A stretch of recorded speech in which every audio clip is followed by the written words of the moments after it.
வாழ்க வளமுடன். குருவாழ்வு குருவே துணை. அனைத்து அன்பர்களுக்கும் மீண்டும் ஒரு முறை வணக்கத்தையும் வாழ்த்துக்களையும் தெரிவித்துக் கொள்வதில் மகிழ்ச்சி அடைகிறோம். வேதாத்திரியத்தில் மக்களை பெரிதும் கவர்ந்தது எது அப்படின்னு ஒரு கேள்வி. அந்த கேள்விக்கான பதில் தான் இவங்கெல்லாம் இப்போ சொல்ல போறாங்க.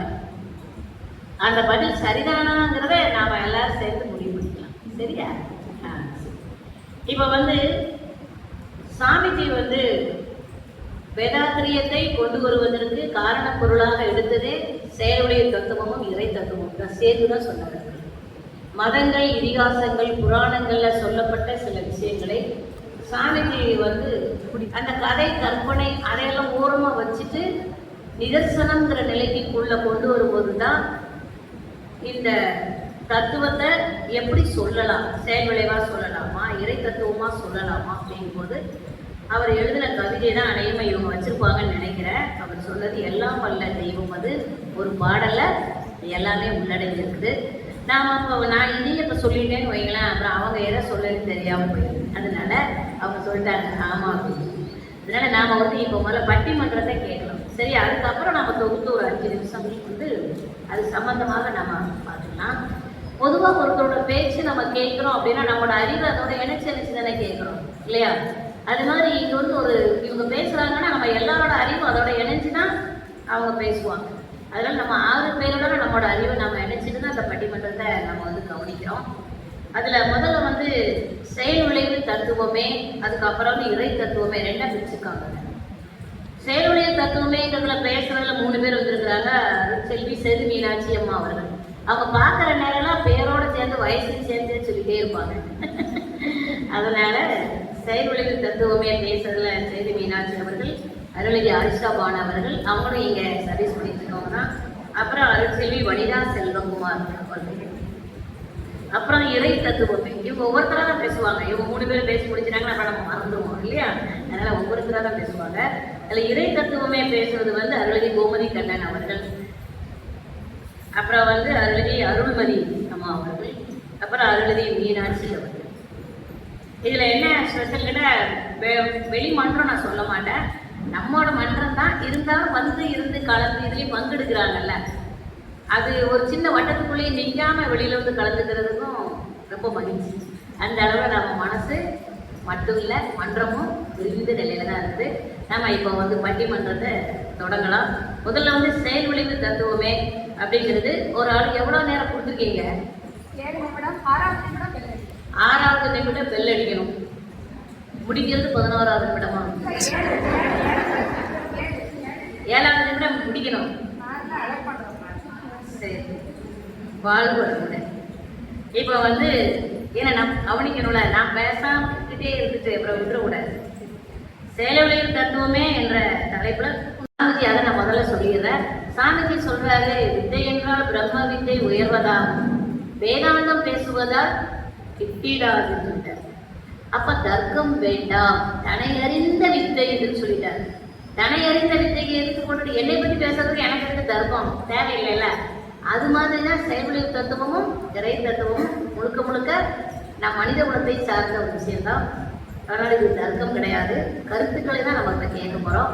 முதல்ல செயல்விளைவு தத்துவமே என்ற தலைப்புல அருட்செல்வி சேது மீனாட்சி அம்மா அவர்கள். நடுவராக அவர்களுக்கும் பேராசிரியர் இந்திரா அம்மா அவர்களுக்கும், புரோகிராம் ஆர்கனைசர் ராஜினி அம்மா அவர்களுக்கும், சக பேச்சாளர் அவர்களுக்கும், மகளிர் மன்ற சிறப்பு நிகழ்வுக்கு அனுமதி இருக்கின்ற வந்திருக்கும் மகளிர் அனைவருக்கும் உங்களுக்கு மரியாதையும் அன்பும் கலந்த வணக்கத்தை நான் மகிழ்ச்சியோட தத்துவத்தில் மக்களை கவர்ந்தது, மக்களை மிகவும் கவர்ந்தது செயல் விளைவு தத்துவம் இறை நீதியா என்று இன்டர்லிங்க் சப்ஜெக்டா. பட் மக்களை மிகவும் கவர்ந்ததுங்கிறது நான் செயல் விளைவு தத்துவங்கிற டாபிக் எடுத்து எனக்கு தெரிந்த கருத்துக்களை விவரிக்கிறேன். மகரிஷி அவர்கள் ஒருவர் துன்பம் விளைகிறது என்று கருதப்பட வேண்டாம், அடுத்தவர் தனக்கு கெடுதல் செய்துவிட்டார் என்று சொல்வதில் அர்த்தமே இல்லை. எவருக்கும் எத்தகைய கெடுதலையும் அவர் விருப்பம் போல் செய்துவிட முடியாது. ஒருவர் செய்த செயலுக்கான வினை பயன்கள் கருமையம் என்ற தெய்வீக நீதிமன்றத்தில் பதிவுகளாக உள்ளன. அப்பதிவுகளை வெளியாக்கி தூய்மைப்படுத்த வேண்டியது என்பது இயற்கையின் நியதி. ஒருவர் செய்த தவறான செயல்கள் அவருக்கு வினை பயனாக கெடுதலைத்தான் தருகிறது. இதைத்தான் சொல் வழக்கில் நான் என்ன செய்தமோ, நான் செய்த பிராரப்த கர்மம் என்று புலம்புவோம். எப்போது செய்த தவறின் இணைப்பதிவே இன்னொருவர் மூலமாக துன்பமாக வருகிறது என்று உணர்ந்து கொண்டால் பிறர் மீது என்றும் வெறுப்பு எழவே எழாது. இதைத்தான் வள்ளுவர் பெருந்தகையும் இன்னா செய்தாரை ஒருத்தர் அவர்களான நன்னயம் செய்துள்ளார் என்று சொல்கிறார். நம் முன்னோர்கள் கூட யாரும் அவர்களுடன் நமஸ்காரம் கொண்டு சண்டை போட்டான். போனா பொழுது அவனுக்கு தெரிஞ்சது அவ்வளவுதான் அந்த என்று சொல்லிவிட்டு அந்த நொடியை மறந்து விடுவார்கள். மகரிஷியும் அவரது கவியில் தப்பு கணக்கிட்டுத்தான் ஒன்றை எதிர்பார்த்தால் ஒப்புமோ இயற்கை நீதி ஒழுங்கு அமைப்பிற்கு ஒத்தபடி அப்போது அழிக்கும் சரிவிளைவு சிந்திக்காது எப்போது கவலையுற்று இடர்படுவார் இதை உணரார் என்று ஒரு கவியில் பதிந்திருக்கிறார். நன்மையும் தீமையும் வெற்றியும் தோல்வியும் அவரவர் எண்ணத்தால் தான் விளைகிறது. எண்ணத்தின் உயர்வுதான் உங்கள் உயர்வு. தொடர்ந்து வாழ்க வளமும் எண்ணத்தின் உயர்வுதான் உங்கள் உயர்வு. நான் உதாரணமாகவே என்னை கூட எடுத்துக்கொள்ளலாம். நான் 4 வயது மொழியின் காரணமாக ஆசிரியர் பயிற்சி செல்லவில்லை, பெருமையான தான் போயிருந்தேன். ஆனால் 5 வருடமாக தொடர்ந்து தவம் சங்க நடக்கும். அப்போ அகத்தவ குடியில் நான் ஒரு நாளுமே நம்ம கிளாஸ் எடுக்க முடியாது. நான் டிப்ளமா கோர்ஸில் டிஸ்டிங்ஷன்லேயே பாஸ் பண்ணியிருக்கேன். நம்மளை அலோவ் பண்ணவே இல்லையே, ஒன்றுமே என்ட்ரி போடல நினைச்சிட்டு தலைவர் அவர்கள் சொல்லியிருந்து முறையிட்டு என்ன இருக்கு எனக்கு யூனிஃபார்ம்லாம் வாங்கியாச்சு.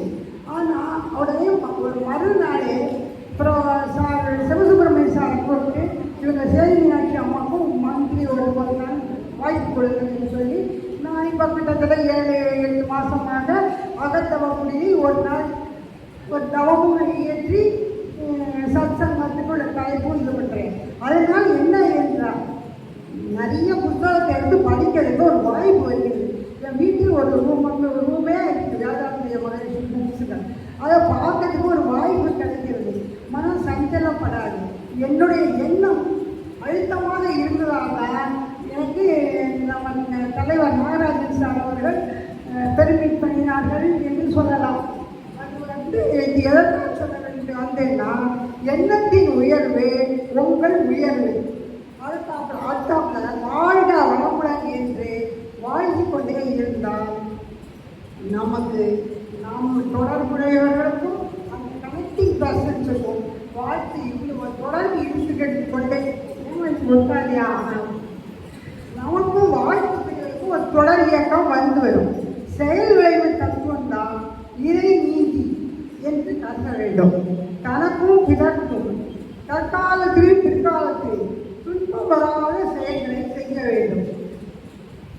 அதற்காக பிறருக்கு உதவி புரிகிறேன் என்று ஏதாவது ஜாமீன் கையெழுத்தை போட்டுவிட்டு கோர்ட் கேஸ் என்றும் அலையக்கூடாது. மனித முதுவில் உலகில்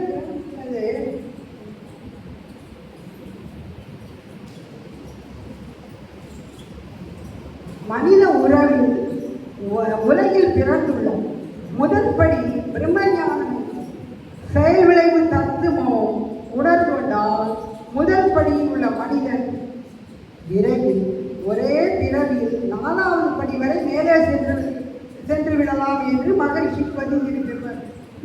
பல நூல்களில் பதிந்திருக்கிறார்கள், கருத்து பதிவிட்டிருக்கார்கள்.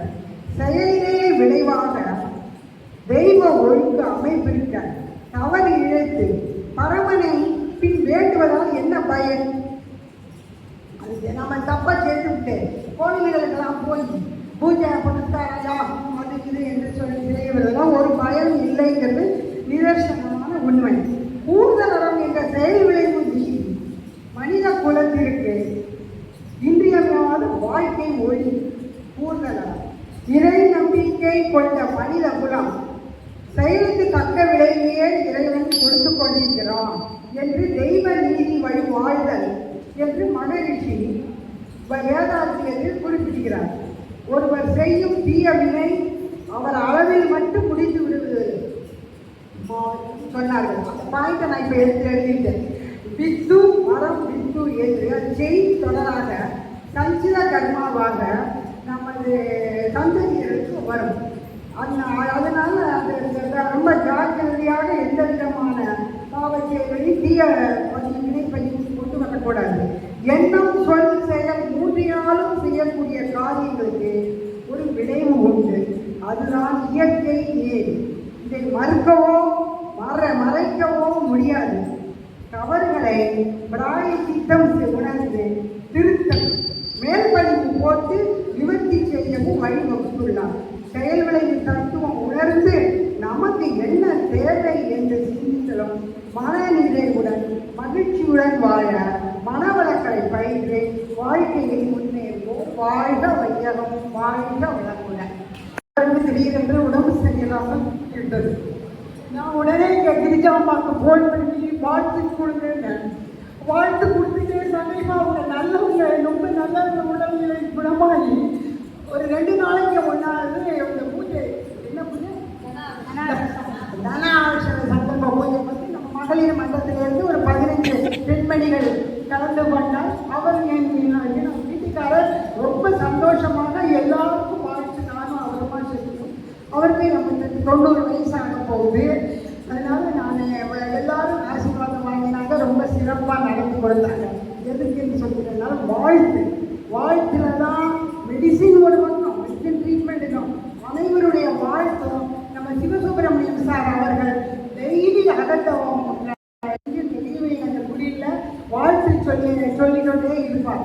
அது கிரிஜாமா வாழ்த்து சொல்லிட்டு பயப்படாதீங்க, நல்லா ரிக்கவரியாகி அப்பா குணமாகி வருவார்கள் என்று சொல்லிக்கொண்டே இருக்கிறார்கள். அதனால் மனவளக்கலை பயிற்று வாழ்க்கையில் முன்னேறுவோம். வாழ்க வையகம், வாழ்க.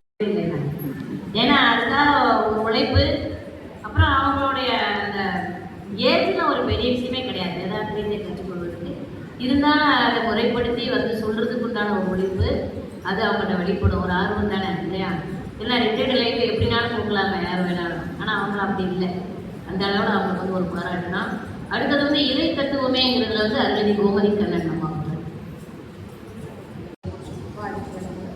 புது வாழ்க்கை மேலே பட்டிமன்ற நண்பராக இந்திரா அம்மா அவர்களுக்கு எங்களுடைய பணிவான வணக்கங்கள். அம்மா அவர்கள் வந்து நம்ம பொதுவான ஒரு வார்த்தையில நம்ம எல்லாருக்குமே பரிச்சயமானவங்கன்ற ஒரு வார்த்தையில சொல்லிடவே முடியாது. ஏன்னா நான் உணர்ந்த வரையில் என்ன அப்படின்னா, மனவளக்கலையில் இருக்கக்கூடிய பெண்கள் பொறுத்த வரைக்கும் ஒரு மிகப்பெரிய ரோல் மாடல்னா அது அம்மாவை தான் ஃபர்ஸ்ட் எல்லாருமே சொல்லுவாங்க. அது அம்மா ஒவ்வொரு தத்துவத்தையும் நமக்கு என்ன பண்ணிட்டு இருக்காங்கன்னா உணர்ந்துட்டே இருக்காங்க. இன்னைக்கு அவங்களோட தலைமையில நாங்கள் அவங்கள பேசுவோம் போது எனக்கு ரொம்ப மகிழ்ச்சியாகவும் பெருமையாகவும் இருக்கு. அதனால அம்மாவுக்கு முதல்ல நன்றி சொல்லிக்கிறேன். 2வது நன்றி சொல்லிக்கிறேன். ஏன்னா இன்னைக்கு எங்களோட சப்ஜெக்ட்டுக்கு தான் அம்மா இன்னைக்கு பண்ணி கொடுத்துருக்காங்க. அம்மா பேசுறதுலேருந்து நிறைய சப்ஜெக்ட் நாங்கள் அதுலேருந்து அந்த 2 6 நாங்கள் எடுத்துடுவோம். அவ்வளோதான். ஏன்னா இன்னைக்கு கான்செப்டே அதுதான். மக்களை பெரிதும் கவர்ந்தது செயல் விளைவு தத்துவமா இறை தத்துவமாக இருந்தா. இதை நான் எப்படி பார்க்குறேன்னா, இப்போ சமையல்ல உப்பா சர்க்கரையா அப்படின்ற மாதிரி தான் நான் பார்க்குறேன். 2ம் இல்லாமல் சமையல் பண்ண முடியுமா அப்படின்னா பண்ண முடியாது இல்லையா?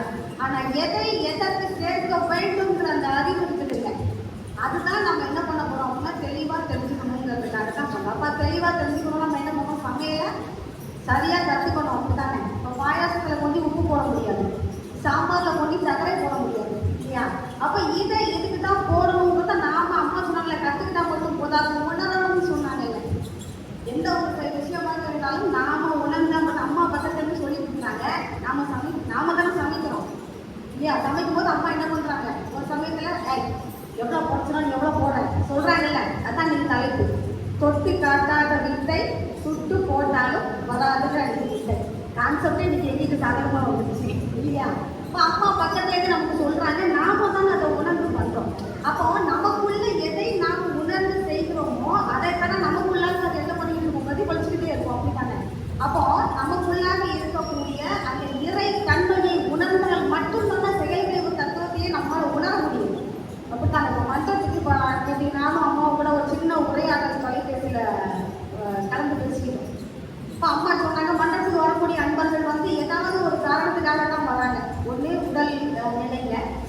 மனதுல, அப்படி இல்லை அப்படின்னா வாழ்க்கை சிக்கல்களை தான் வராங்க. இப்போ அவங்கள பொறுத்த வரைக்கும் அது நடந்துச்சு, ஏன் நடந்தது அந்த கேள்விக்கு தான் வராங்க. அப்படித்தானே, நான் எந்த பிரச்சனையும் இல்லை மனம் ஒரு முறமா எனக்கு இருக்கு அப்படின்ட்டு வராங்க. அப்ப என்ன காரணம் பார்த்தோம் அப்படின்னு சொல்லியாச்சுன்னா அவங்களுக்கு எதனால நடந்ததுங்கிற கான்செப்ட் தெரியல அவங்களுக்கு.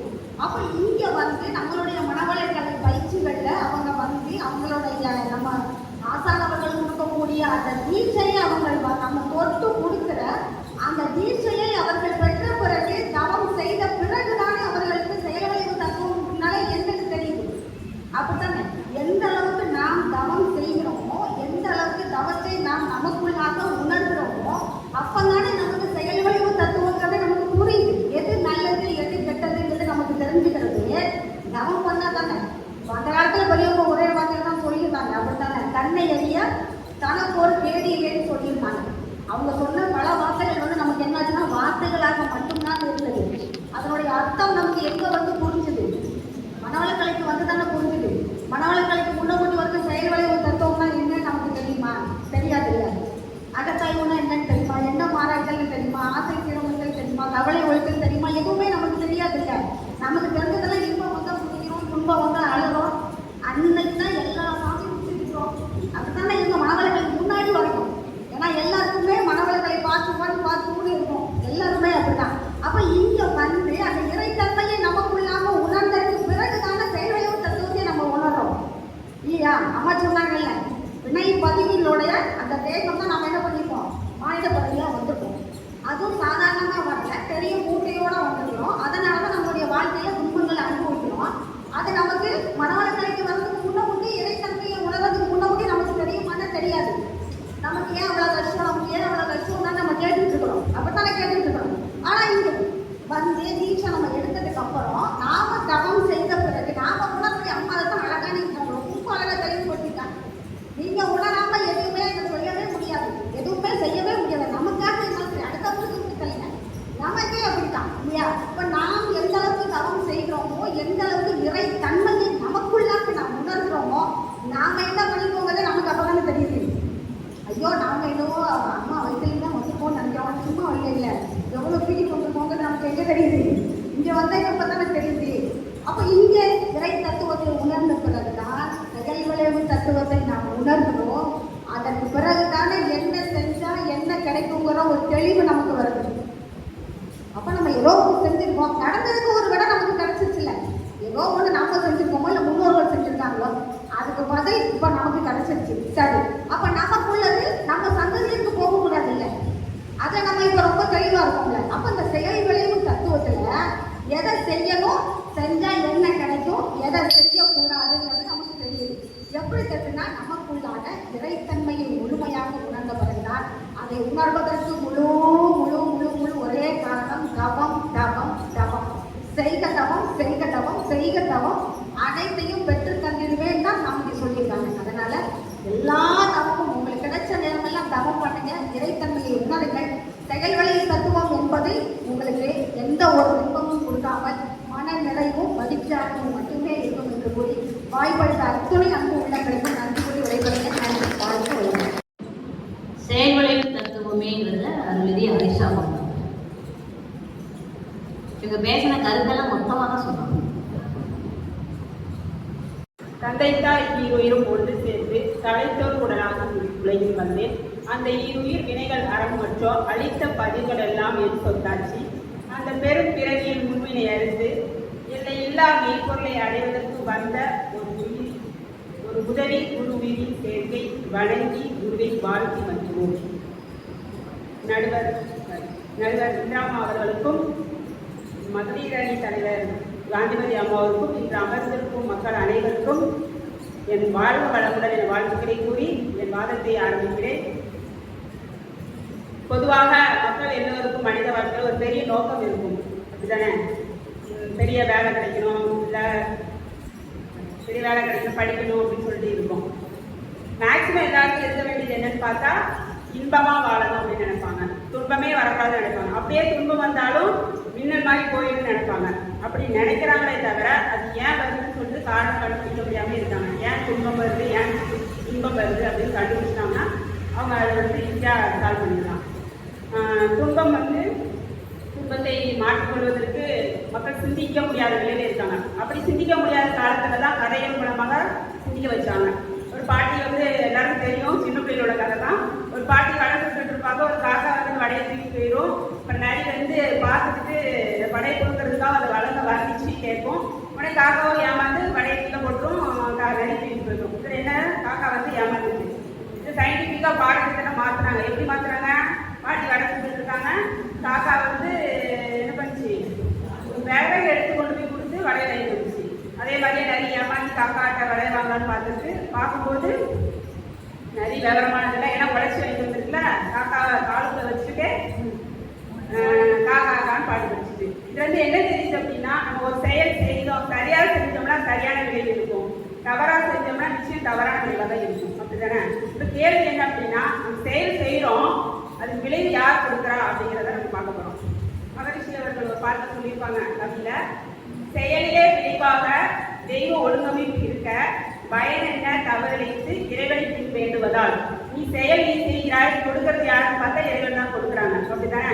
மகரிஷி அவர் அழகா சொல்லுவாங்க, மாசற்ற ஒளிவுடைய மறைந்திருக்கும் இருந்தோட ஈசன் அறிவில் இருக்கும் நிலை.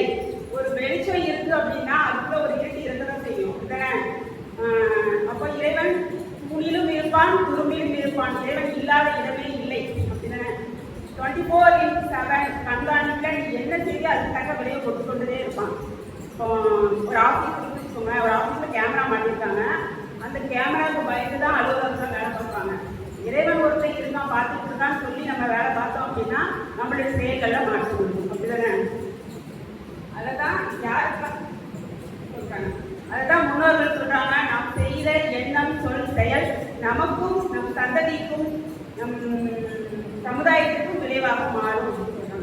இந்த சமுதாயத்துக்கு எப்படி விளைவாக மாறும் வந்து 1986 ஒரு ஆர்டிக்கல்ல டாக்டர் போஸ்கைன்னு சொல்ற ஒருத்தர் எழுதிப்பாரு. என்ன எழுதிப்பாரு அப்படின்னா, இந்த பிரம்மசாஸ்திரம் ஒரு வார்த்தை, அது சரியா தெரியல, கம்பராமாயண ராமாயணத்தில் இருக்கும் போல. அந்த வார்த்தையை வந்து எப்படி கண்கொண்டு வந்து உருவாச்சு, ஆணிவர் என்ன அப்படின்னு பார்க்கும்போது மக்கள் அந்த வார்த்தையை பலமுறை பயன்படுத்திருக்காங்க. பயன்படுத்தி அதில் முன்னோர்கள் பதித்த பதிவு மூலமாக அனுகொண்டு உருவாச்சு அப்படின்னு சொல்லியிருக்காங்க. ஸோ இது என்ன, நம்மளுடைய இதுதான் மக்களுடைய பதிவு தான் இந்த மாதிரி விஷயம்லாம் தோன்றுது அப்படிங்கிறத நம்ம யோசிச்சு பார்த்து செயல்படணும். ஓகேவா? இப்போ புரிஞ்சுது. விளைவுக்கு காரணம் என்ன அப்படின்னு பார்த்தா செயல். ஓகே, கிளியர் ஆயிடுச்சு. செயலுக்கு காரணம் என்ன, செயலுக்கு காரணம் என்ன நம்ம யோசிக்கும் போது, இப்போ ஒரு மரம் இருக்குன்னு வச்சுக்கோங்களேன், ஒரு நிலம் இருக்குன்னா அந்த நிலத்துல ஒரு விதையை போட்டாலும் அது சரியாக முளைக்கும். அதே மாதிரி மனம் என்ற நிலத்துல என்ன பண்ற ஒன்று போட்டாதான் செயலாகும். செயல் வந்து விளைவாக மாறும். இப்போ மகரிஷி அவர்கள் 1800 மேல கவி எழுதியிருக்காங்க. அதுல அவர் வாழ்க்கையை வச்சு ஒரு கவி எழுதியிருப்பாங்க. கவியை சாட்டா சொல்றேன், இப்போதைக்கு பாடுறது நல்லா இருக்கும். செல்வத்தில் சிறந்திருவேன், தத்துவ ஞானி ஆகிடுவேன், எக்ஸட்ராவுக்கு வரும், உலகிற்கே தொண்டாற்றுவேன் அப்படின்னு சொல்லி போட்டிருப்பாங்க. அவர் எப்படி இப்படி பண்ணாருன்னா, அவருக்கு அதிக செயல் செய்யணும் ஒரு நோக்கம் இருந்துச்சு, அதே நேரத்தில் அதிக விளைவு வரணும் நோக்கம் இருந்துச்சு. முதல்ல அவர் வந்து நினைச்சாரு, பின்னாடி எண்ணத்துல பதிவு பண்ணாரு. அந்த பதிவு தான் அவர் அந்த கவி மூலமா ஆயிட்டாரு. அந்த பதிவு அப்ப என்ன அர்த்தம் அப்படின்னா, அவருடைய எண்ணத்தோட வலிமை. இவ்வளவு பெரிய பதிவு பார்க்கறதுக்கு அவர் என்ன சொல்றது. ஸோ எண்ணம் வந்து செயலா மாறிடுச்சு, செயல் வந்து விளைவா மாறிடுச்சு. ஆனா இந்த தத்துவம் வந்து முன்னோருக்கெல்லாம் தெரியும். ஆனா இதை ஓப்பனா பேச முடியாது, அவங்க கேட்க மாட்டாங்க அப்படிங்கிறதுக்காக தான் சொர்க்கம் நகரம் சொல்லிட்டு கொண்டு வந்தாங்க.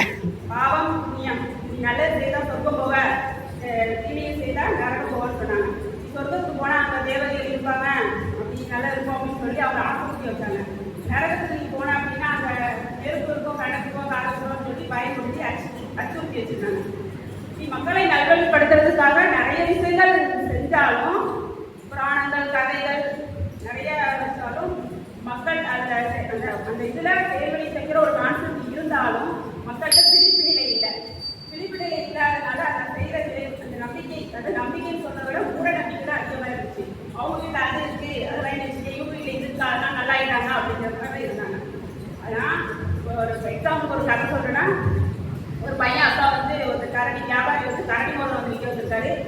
அந்த மோதிரத்தை வாங்க பார்த்து 300 தான் வாங்கி வச்சா நல்லாயிரும்னு சொல்றாங்க. அப்ப அந்த அம்மா சொல்றானா, இப்ப அவர் வீட்டே கரடி பொம்மை இருக்கு, கரடி இருக்கு, அப்ப அவர் எவ்வளவு பெரிய கோடீஸ்வரர் ஆயிருக்கணும் அப்படின்னு சொல்லிட்டு சிரிச்சாராம். அதனால இதெல்லாம் வந்து விழிப்பு நிலை இல்லை. நீ என்னதான் செயல் செய்யாம கலக்க துணியை தைச்சிட்டு உருட்டு பிறனாலும் ஒட்டுறதான் ஒட்டும் அப்படின்னு சொல்லிட்டு அடுத்து ஆழ்வா சிந்திக்கணும். சிந்திக்கும் போது நமக்கு தெரியும் ஒரு மனுஷன் உயிரோடு இருக்கும்போது நல்ல விஷயம் நிறைய செய்வான், நேர்மையா இருப்பான். ஆனா அவனை ஊக்கப்படுத்தாம கண்டுக்கவே மாட்டாங்க. ஆனா இறந்த பிறகு அவன் நல்லவன், அவன் வல்லவன் அப்படி இப்படின்னு சொல்லிட்டு அங்கீகாரம் பெருசா கொடுப்பாங்க. ஆனா என்ன அங்கீகாரம் கொடுத்து என்ன பிரயோஜனம்? ஒண்ணுமே பிரயோஜனம் இல்லை. ஆனா அவருக்கு என்ன பிரயோஜனம் அப்படின்னா இறை உணவுல ஆத்மாவை கூட்டிடும். அப்படிதானே எல்லா மகான்களும் அப்படிதான் நல்ல சொல்லி செஞ்சுட்டு இருப்பாங்க. ஆனாலும் அவங்களோட ஆத்மா வந்து இந்த மகர்ச்சி எடுக்குமே. வீடு வீடா போய் தியானம் சொல்லி கொடுத்தாங்க, மனதளவு சொல்லி உடலை சொல்லி பொருள் சொல்லி நிறைய பண்ணியிருக்காங்க. ஆனா இப்ப நம்ம அவங்க நினைச்சு பார்க்கல, அவங்களோட பாராட்டு அது யாருக்கும் சொல்லி நம்ம மகர்ச்சியோட வாழ்க்கை போய் அதே மாதிரிதான் எல்லாரும். அப்ப எனக்கே ஒரு கேள்வி வந்துச்சு, உங்களுக்கு வரும்னு நினைக்கிறேன். அதாவது என்னன்னா சோசியல் சர்வீஸ் பண்றவங்களுக்கு மட்டும்தான் ஆன்மா தூய்மை அடையுமா, ஏன் மற்றவங்களுக்கும் ஆகாதா அப்படின்னு பார்க்கும்போது அப்படிலாம் கிடையாது. ஹவுஸ் ஒய்ஃப்ல இருந்து நீங்க என்ன வேலை செஞ்சாலும் சரி, சோசியல் சர்வீஸ் வரைக்கும் எல்லாருக்குமே ஆன்மா தூய்மை அடையும். எப்படின்னா பிறர் நன்மைக்காக அர்ப்பணிப்பு உணர்வோடு எந்தவித எதிர்பார்ப்பும் இல்லாமல் செய்யும் அனைத்து செல்களும் ஆன்மாவின் தூய்மையை அதிகப்படுத்தும். அதான் சொல்றாங்க, தனக்கோ பிறருக்கோ தற்காலத்திலோ முற்காலத்திலோ உடலுக்கோ மனதிற்கோ தீங்கு தராத எண்ணம் சொல் செயலியாகவும் ஆன்மாவை தூய்மைப்படுத்தும், தீங்கு தரும் எண்ணம் சொல் செயலியாகவும் ஆன்மாவை கலக்கப்படுத்தும் அப்படின்னு சொல்றாங்க. அதனால இந்த பிறவை நம்ம எதுக்கு எடுத்துக்கோனா ஆன்மாவை தூய்மைப்படுத்துறது. அதை வச்சுட்டு நம்ம செயல்களை தூய்மையாக வைத்துக் கொள்ள வேண்டும். இதை உணர்ந்து நம்ம மகரிஷி கொடுத்த பயிற்சிகளை தொடர்ந்து செய்வோமானால், சேவைகள் தத்துவப்படி வாழ்ந்தோமானால் வாழ்வில் உயர்ந்த நிலைக்கு வர முடியும். பல நேரத்தில் துன்பங்களும் வரலாம், இன்பங்களும் வரலாம். இன்பம் வரும்போது நான் தான் என்று பெருமைப்படுத்தி இருக்கக்கூடாது. துன்பம் வரும்போது அவன் அந்த நாள் இப்படி ஆயிட்டு, இவன் அந்த நாள் இப்படி ஆயிட்டுன்னு சொல்லிட்டு என்ன பண்ணக்கூடாது, பெருசாக குடும்பமா ஆகிடக்கூடாது. ரெண்டும் கடவுள் தான் கொடுக்குறாரு அப்படின்னு சொல்லி இன்பத்தையும் துன்பத்தையும் இறைவன் கொடுக்கிறான் என்று ஏற்றுக்கொண்டால் சமநிலையான மனநிலை வரும். அதைத்தான் சொல்றாங்க, இன்பத்தை லாபத்தை புகழை இறைவன் அளிக்கும் வரமாக ஏற்றுக்கொள்ளும் நாம் துன்பத்தை இகலை நஷ்டத்தை இறைவன் கொடுக்கும் எச்சரிக்கையாக பார்க்க வேண்டும். இந்த வாணி விசேஷா எடுத்துட்டு தவறு செய்பவன் மனிதன், தவறை திருத்திக் கொள்வோம் மாமனிதன். தவறு திருத்தத்துனா என்ன செய்யணும், எவ்வளவு நாள் செய்யணும், எவ்வளவு முயற்சி செய்யணும் அப்படின்னு பார்த்தா வாட்ஸ்அப்ல ஒரு மெசேஜ் வந்து பூசணிக்க கதை எல்லாருக்கும் தெரியும் நினைக்கிறேன். ஓகேவா, அது தெரியும் நினைக்கிறேன். அந்த கதையெல்லாம் போட்டு பார்த்துக்கோங்க. அதுல வந்து பூசணிக்காய் திருடிட்டு அதுக்கு ஒரு குருட்ட போய் கேட்பாங்க, நீ நிறைய தியானம் பண்ணணும், அன்னதானம் பண்ணணும் அப்படின்னு சொல்லுவாங்க. பண்ணதுனால சரியாயிடுவாங்க. அப்ப என்ன செய்யறாங்க, நல்லா பார்த்துக்கோங்க, டைம் முடிஞ்சிட்டு. அதனால தப்பு பண்ணினால் தவறை செல்வதற்கு நீ நிறைய நல்ல காரியங்கள் செய்துதான் ஆக வேண்டும். அது வந்து ஒண்ணுமே பண்ண முடியாது. அதனால என்ன சொல்ல வரேன் அப்படின்னா, இறைவன் அப்படிங்கிறது வந்து இருப்பு நிலை. எல்லா உலகத்துல இருக்கிறது ஒரே இறைவன் தான். அது எல்லா மதத்துக்கும் அதே தான். ஆனா வழிபாடு மட்டும்தான் வேற வேற.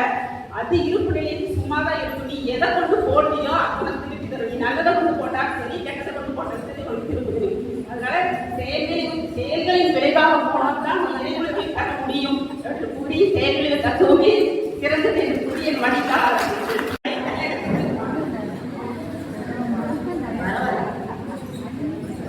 அடுத்தது வந்து இறை தத்துவமேங்கிறதுல அருள்மதி அருள்மதி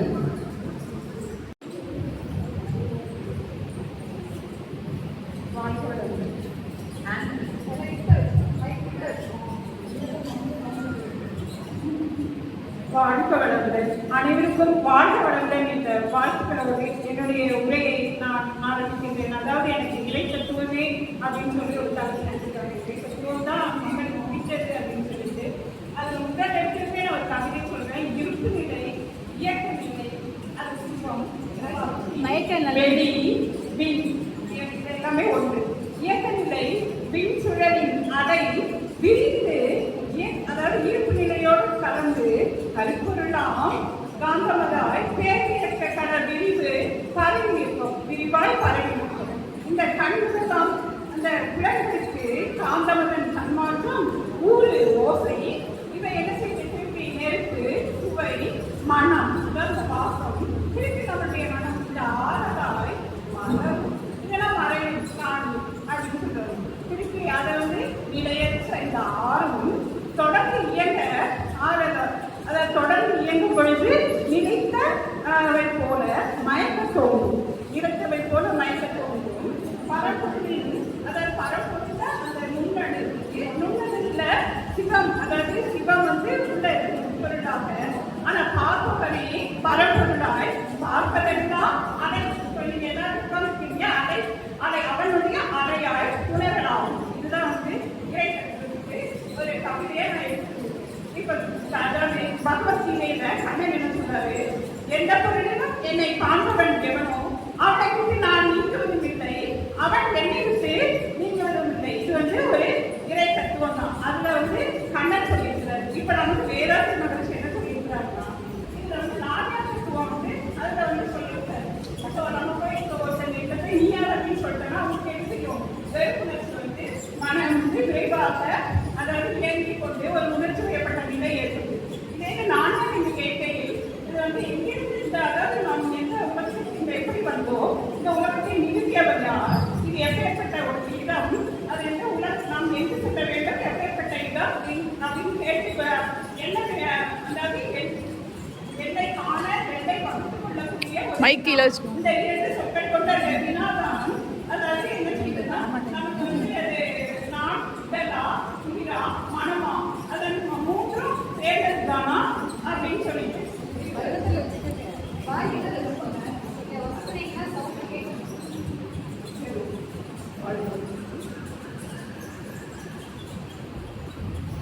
அறிவா அப்படின்னு சொல்லிட்டு கேட்குவாங்க.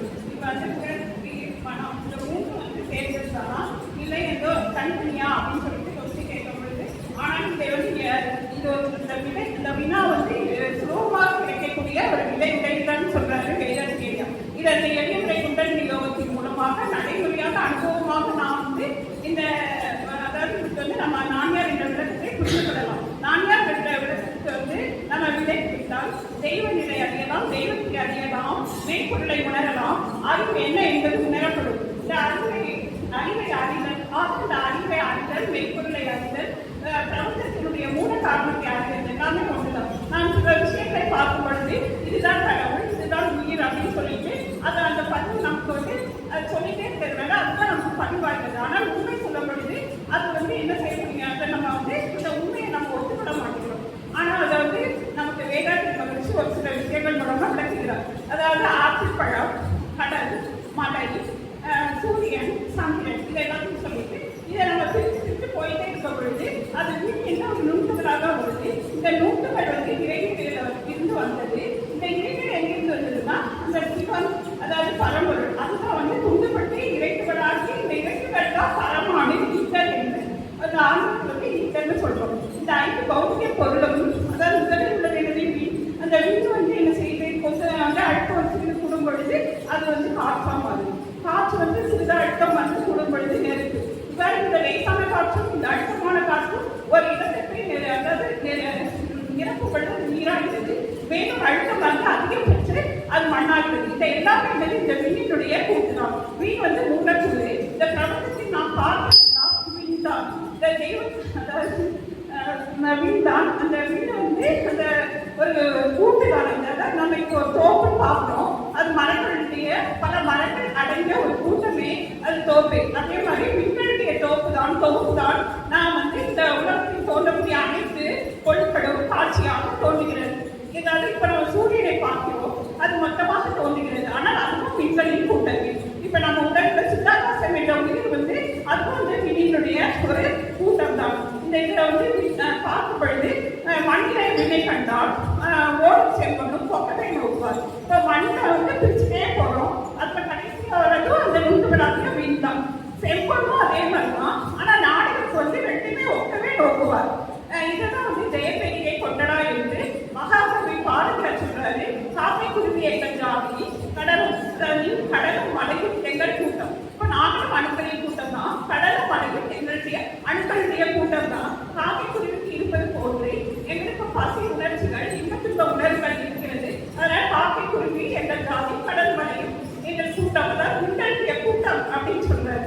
அந்த கூட்டம் தான் அதாவது இறைநிலையை எழுச்சி பெற்று பின்னப்பட்டு இந்த ஒரு இயக்கமாகி இறைநிலையாக இருக்கிறது. இந்த கடல் மலையும் போடுது இயக்கத்தில் அது அங்கே இல்லாமல் இருக்கும் பொழுது அது கடல் அதை இயக்கமிட்டு இருப்பதுதான் சிவம், பரப்பொருள், மெய்ப்பொருள், அது வந்து பூரணம் என்று அழைக்கிறோம். இயக்கத்தோடு இருக்கும் பொழுது அது சக்தி.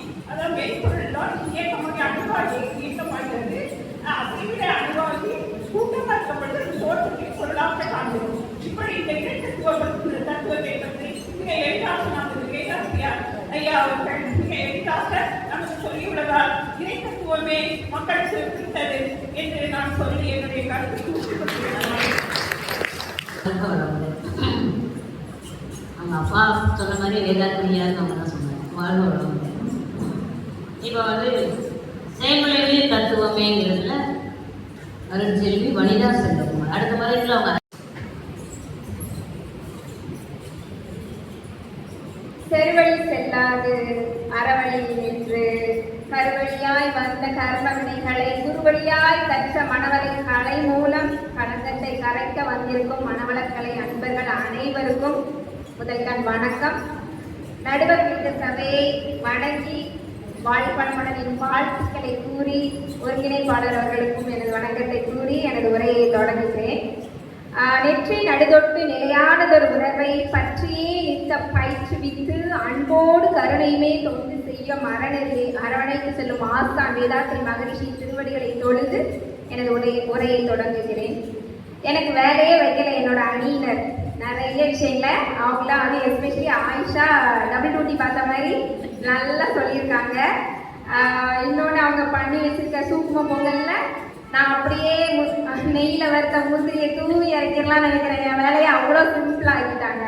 ஸோ முதல்ல எனது அணியை துவக்கி பேசின சேது மீனாட்சி அம்மா அவர்களுக்கும் என்னோட அணிக்கு பலமான அஸ்திவாரத்தையும் மேற்கட்டிடத்தையும் எழுப்பின ஆயிஷாவுக்கும் நன்றியை சொல்லிக்கிறேன். எதிரணியும் கொஞ்சம் நல்லா டஃப் கொடுத்தாங்க. பட் எனக்கு மனசுல தோணுன விஷயம் வந்துட்டு இன்னும் கொஞ்சம் பொறுமையா சொல்லியிருந்துக்கலாமோ அப்படின்னு தோணுச்சு. அழகான கருத்துக்கள். ஸோ எதிரணியினருக்கும் எனது வாழ்த்துக்களை கூறிட்டு நான் என்னோட பாயிண்ட்டுக்கு வரேன். இப்போ நம்ம வந்து தலைப்பு பார்த்தீங்கன்னா மக்களை பெரிதும் கவர்ந்தது செயல்களை தத்துவமா இறை தத்துவமா தான் கேட்டிருக்காங்க.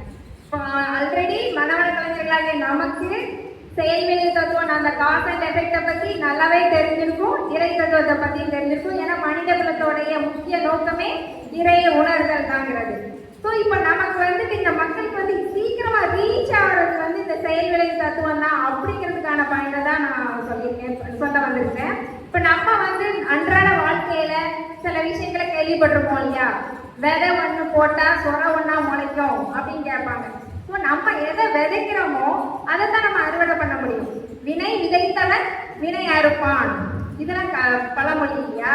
அப்புறம் நெருப்பு இல்லாமல் புகையாது அப்படிலாம் நம்ம சொல்லி கேள்விப்பட்டிருப்போம். இது நம்ம அன்றாட வாழ்க்கையில நம்ம கேள்விப்படுறோம். அப்ப நம்ம என்ன செயலை செய்யறோமோ அதுக்கான விளைவை கண்டிப்பா நம்ம அனுபவிச்சுதான் ஆகணும் அப்படிங்கிறத மகரிஷி தெளிவா சொல்றாங்க.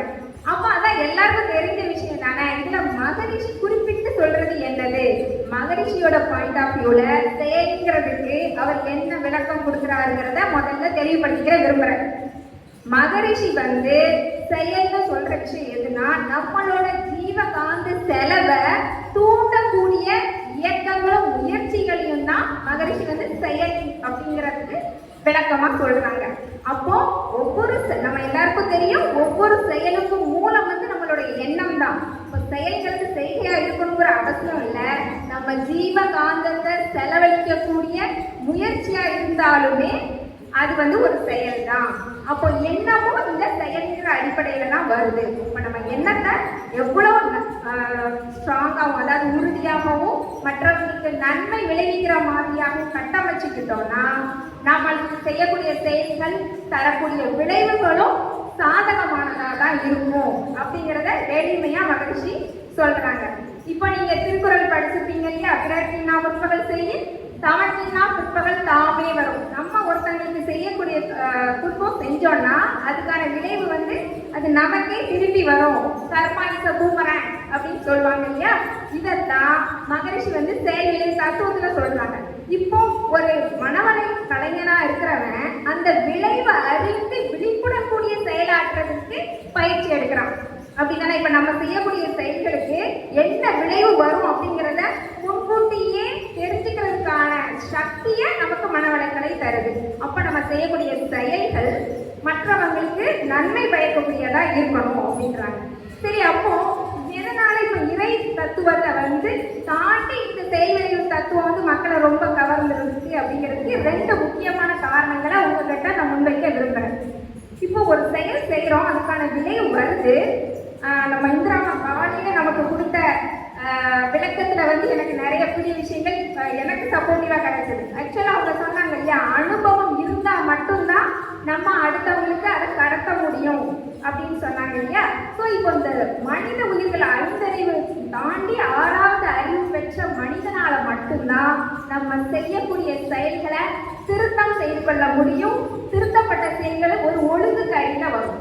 அப்போ செயல் திருத்தம், செயல் ஒழுக்கம் 2ம் 6ஆம் அறிவு உடைய மனிதனால் மட்டும்தான் நிகழ்த்த முடியும். அப்போ இந்த செயலுக்கான விளைவுகளை முன்கூட்டியே அறிவதற்கான பயிற்சி வந்து நம்ம மனவளக்கலை தருது. அதனாலதான் மக்களுக்கு வந்து இது ரொம்ப கவரக்கூடிய விஷயமா இருக்கு, செயல் விளைவு தத்துவங்கிறது. இப்போ ஒரு செயலுக்கான விளைவை ஒரு பகுத்தறியும் போது நம்ம 6வது அறிவா, இப்போ மகரிஷியை பொறுத்த வரைக்கும் அறிவே தெய்வங்கிறதுக்கு ஆணித்தரமான தரவுகளோட அவங்க நிரூபிச்சுக்கிறாங்க. அப்போ இந்த 6ஆம் அறிவை கொண்ட மனிதன் தான் செய்யக்கூடிய செயல்களை நன்மை எது தீமை எது காலம் தாண்டி முன்னோக்கு சொல்லிடும். அதாவது போர்த்தாட்டோட அவன் என்ன செய்யறான், இதோடைய ரிசல்ட் இப்படிதான் வரும் அப்படிங்கிற கணிக்கக்கூடிய அறிவை பெறுகிறான்.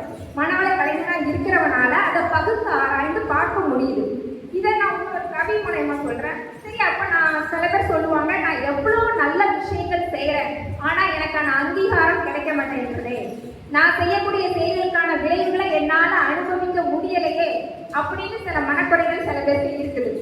உண்மையா நான் நடந்துக்கிறேன், ஆனா எனக்கு நான் எதிர்பார்த்த அங்கீகாரம் எனக்கு கிடைக்கல அப்படின்னு சொல்றாங்க.